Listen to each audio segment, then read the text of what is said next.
Native American Indians of the Great Lakes, the Chippewa, Ojibwa. Due to my close association with Michigan's prehistoric Indians, I am often asked what Indians inhabited the Great Lakes in those times before written history. One of the primary groups were the Chippewa, also known as the Ojibwa, and in some areas, the Mississauga Ojibwa. Their presence in the Great Lakes region had been long established before the arrival of the first Europeans. The Chippewa were mainly located in Michigan, Wisconsin, Minnesota, North Dakota, and Ontario. They speak a form of Algonquin and were closely related to the Potawatomi and the Ottawa Indians, so close in fact that the three tribes were known as the Three Flames. Ojibwa is said to mean puckered moccasin people, and they did not organize into a tribal unit until the 1600s. As most Great Lakes Native Americans, they were hunters and fishermen. They are not known to have done farming, as the climate in Michigan's Upper Peninsula was too cool for the foods that the Native Americans planted. There were a few bands that lived in the southern part of Michigan who did plant min dormin, and that is to say corn, as well as potatoes, turnips, beans, squash, pumpkins, and also melons. They had a pretty good diet. Around 100 AD, which I believe to be the early woodland period, the Ojibwa were using improved forms of fishing, and perhaps most importantly, they had begun to use pottery. Pottery made a lot of improvements to their lives, including the ability to store food for future use. I have never read any theories as to how pottery production came to be for the Chippewa or the Indian people as in general. The Ojibwa people moved around according to the season and the different food commodities that could be obtained. For example, in the summer, they would have been occupied with fishing. In the fall, they would harvest wild rice, while hunting, fishing, and trapping would be occupied in the winter months. With the advent of spring, they were occupied with tapping trees to obtain maple sap to produce maple syrup, as well as sugar and spearfishing. Material for building their lodges was abundant. They used wigwas, which we know as birch bark. They are known to have produced large quantities of maple sugar and of a very good quality. Once they were done with the task, the sugar packed in mokomaks, which were neatly made packages from birch bark. These were then stored by burying in the ground for future use. Alright, now Saginaw, here we come. At the conclusion of sugar making time, most of the Ojibwe went to Kipeshoink, which is the great camping ground located where Saginaw is now located.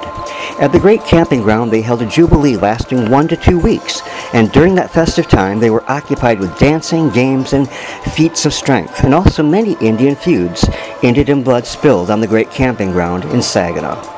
The Chippewa, like most Native Americans, were very superstitious, in fact, more so than most. The Saginaw Chippewa had taken the Saginaw area by force from the Sauk. I have a video on that battle, which I will try to remember to put in the description so you can check that out if you'd like. Anyways, and they believed the forest and waters were haunted by those they had slain. It was only after many, many years that they would actually go into the haunted hunting grounds of the Saginaw Valley. The superstitions remained firmly entrenched to many and were actually still being believed when the first Europeans arrived. Actually, long after the valleys of Saginaw, the Shiawassee and Maple became flooded with white settlements. The Ojibwa still believed the spirits of the Sauk were still lingering in their forests and along the streams, awaiting for a time for them to take revenge. Their fear was indeed great of the idea that the moon sows, or spirits of the evil ones, were in their vicinity. They would flee for their lives, abandoning everything in the process. Their wigwam lodges, fish, game, and no amount of ridicule from the white settlers would cause them to stay and face their spiritual tormentors. According to Mr. Truman B. Fox, formerly of Saginaw, and I quote, "They would be seized on with a sudden panic and would just leave everything, their kettles of sap boiling, their mokokes of sugar in their camps, and their ponies tethered in the woods, and flee helter-skelter to their canoes as if pursued by the evil one." Now, Mr. Fox's description continued. In answer to the question asked in regard to the causes of their panic, the inevitable answer was a shake of the head and a mournful Andogwani, which meant, I don't know. I don't know, end quote. The Ojibwa of the Shiawassee area had a very superstitious rite that was performed yearly at a place known as Pinda Tong Oing, or the place where the spirit of sound or echo lived. This was about 2 miles above Newburgh on the Shiawassee River, where the stream was very deep. The ceremony was observed in 1831 by B.O. Williams, who was from Owasso. Mr. Williams described as follows, and I quote, "Some of the old Indians, every year in fall or summer offered up a sacrifice to the spirits of the river at that place.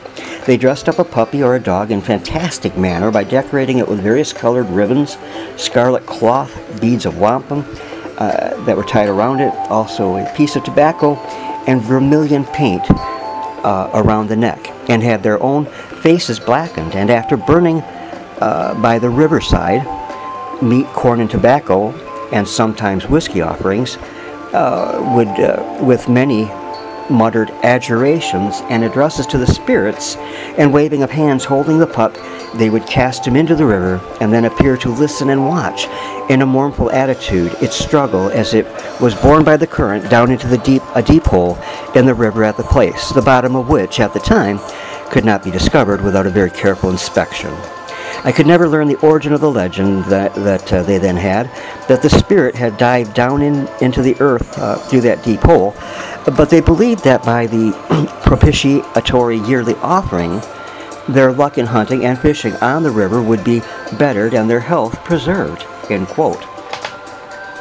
Their time on their ancestral lands was drawing to a close as, beginning about 1640, many of the Ojibwa moved or were driven westward from the Sault Ste. Marie area. Some turned into the Lower Peninsula, later joining with the Ottawa and the Potawatomi, and as mentioned earlier, they formed there as the Three Fires Society. Others continued west along the Lake Superior shore and settled on Middleline Island. Many Ojibwa moved westward and southward along river systems and confronting the Dakota Sioux in very bitter battles. So that it is very brief as it is, it's a very brief look at a very fascinating people who still have a strong assemblage right here in Michigan. If you enjoyed the video, please give me a thumbs up and subscribe so as not to miss out on any new programs here on the Dennis Morrison channel. God bless and have a great evening.